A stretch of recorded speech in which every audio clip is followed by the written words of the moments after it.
नमस्कार, मैं डॉक्टर रजनी मीना। आज की कक्षा बी पार्ट फर्स्ट ईयर और एमए प्रीवियस के पॉलिटिकल साइंस के विद्यार्थियों के लिए आयोजित की गई है और आज हमारे अध्ययन का विषय है गांधी जी की बुनियादी शिक्षा व्यवस्था। गांधी जी ने अपनी बुनियादी शिक्षा व्यवस्था में प्राथमिक शिक्षा और माध्यमिक शिक्षा को सम्मिलित किया। गांधी जी का मानना था कि प्राथमिक शिक्षा और माध्यमिक शिक्षा का पाठ्यक्रम की विषय वस्तु इस प्रकार की हो जिसमें विद्यार्थियों का हृदय, बुद्धि और शरीर तीनों का विकास हो सके। बुनियादी शिक्षा ग्रामोन्मुख हो, विद्यार्थी ग्रामीण वातावरण में ग्रामीण आवश्यकताओं को समझकर उनकी पूर्ति के लिए आवश्यक क्षमता अर्जित कर सकें और उनमें ग्राम की सेवा का भाव विकसित हो। बुनियादी तालीम योजना कांग्रेस के वर्धा सम्मेलन में रखी गई। योजना में निम्नलिखित बातें महत्वपूर्ण थी। पहला, शिक्षा के प्रारंभ में बच्चों को अक्षर ज्ञान कराने की अपेक्षा इतिहास, भूगोल, गणित और कताई कला का मौखिक ज्ञान कराया जाए। शिक्षा का यह चरण प्रारंभिक 6 माह का होना चाहिए क्योंकि गांधी जी का मानना था कि इस अवस्था में बच्चों पर वर्णमाला सीखने का दबाव नहीं बनाया जाना चाहिए, वरन उनको इन विषयों का मौखिक ज्ञान प्रदान किया जाए। इन विषयों के मौखिक ज्ञान प्राप्त करने के क्रम में बालक वर्णमाला को सीखने के लिए मानसिक रूप से तैयार हो जाएंगे, ऐसा गांधी जी का मानना था। गांधी जी प्राथमिक और माध्यमिक शिक्षा में विद्यार्थियों को गणित, भूगोल और इतिहास और ऐसे अन्य विषयों के साथ साथ किसी दस्तकारी या उद्योग की भी शिक्षा दिए जाने के पक्षधर थे। उनका मानना था कि विद्यार्थियों को कपास, रेशम आदि की बिनाई व सफाई, कपास की पिंजाई, सूत कातना, सूत को रंगना, हाथ से कागज बनाना, सिलाई, जिल्दसाजी, फर्नीचर, खिलौने, गुड़ इत्यादि बनाने की कला को सीखना चाहिए। गांधी जी राज्य से इस संबंध में शिक्षण संस्थाओं को वित्तीय सहायता देने की अपेक्षा नहीं करते थे, वरन उत्पादित वस्तुओं को राज्य निर्धारित दरों पर खरीदकर शिक्षण संस्थाओं की आत्मनिर्भरता में सहायता दे सकता है।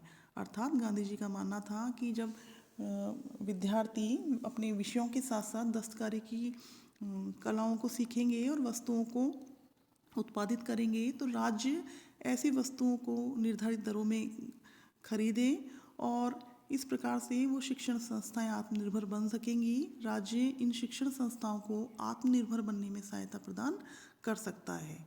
गांधी जी का मानना था कि अध्ययन के विषय के साथ साथ दस्तकारी का ज्ञान प्रदान किए जाने से विद्यार्थियों को दोहरा लाभ प्राप्त होगा। एक और तो उनके व्यक्तित्व का सर्वांगीण विकास होगा और विद्यार्थियों में स्वावलंबन की भावना आएगी। प्राथमिक शिक्षा का पाठ्यक्रम कम से कम 7 वर्ष का होना चाहिए। शिक्षा का माध्यम विद्यार्थियों को अपनी मातृभाषा होनी चाहिए और यह व्यवस्था होनी चाहिए कि वे स्वेच्छा से अन्य भाषाओं का अध्ययन भी कर सकें। विद्यालयों में बालकों को सांप्रदायिक प्रकार की धार्मिक शिक्षा नहीं दी जानी चाहिए और उन्हें नैतिक शिक्षा प्रदान की जानी चाहिए ताकि उनमें ऐसे सहज मानवीय दृष्टिकोण और नैतिक व चारित्रिक गुणों का विकास हो सके जिससे कि वे सभी धर्मों के प्रति सम्मान, आदर का भाव और मानव मात्र के प्रति प्रेम का भाव विकसित कर सकें। शिक्षा में बालक और बालिकाओं के मध्य किसी भी प्रकार का भेदभाव नहीं किया जाना चाहिए और माध्यमिक स्तर तक की यह बुनियादी शिक्षा अनिवार्य कर देनी चाहिए। गांधी जी की बुनियादी शिक्षा व्यक्ति और समाज के विकास का माध्यम बनेगी, ऐसा उनका मानना था क्योंकि गांधी जी व्यक्तिगत दृष्टि से विद्यार्थी की बौद्धिक, आत्मिक और भौतिक विकास का माध्यम बुनियादी शिक्षा को मानते थे और सामाजिक दृष्टि से टकरावों, तनावों और संघर्षों की संभावना को कम करने में बुनियादी शिक्षा के महत्व को स्पष्ट करते थे क्योंकि बुनियादी शिक्षा के माध्यम से श्रम की गरिमा की भावना व्याप्त हो जाएगी और वे किसी भी व्यवसाय में लगे हुए व्यक्ति को छोटा या बड़ा समझने की प्रवृत्ति को सहज रूप से त्याग देंगे। अर्थात जब विद्यार्थी दस्तकारी के माध्यम से, विभिन्न कलाओं के माध्यम से बहुत सी वस्तुओं का उत्पादन करेंगे तो वो श्रम का महत्व भी समझने लगेंगे और वो किसी भी कार्य को छोटा नहीं समझेंगे।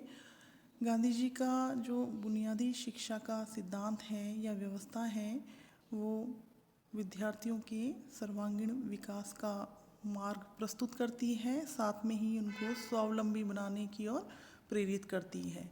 गांधी जी की बुनियादी शिक्षा व्यवस्था इस प्रकार की थी कि विद्यार्थियों का हृदय, बुद्धि, शरीर तीनों का विकास हो जाता है। इस प्रकार हम कह सकते हैं कि गांधी जी की बुनियादी शिक्षा व्यवस्था विद्यार्थियों के लिए बहुत से रोजगार के आधार तैयार करती है। आज की कक्षा यहीं तक। धन्यवाद।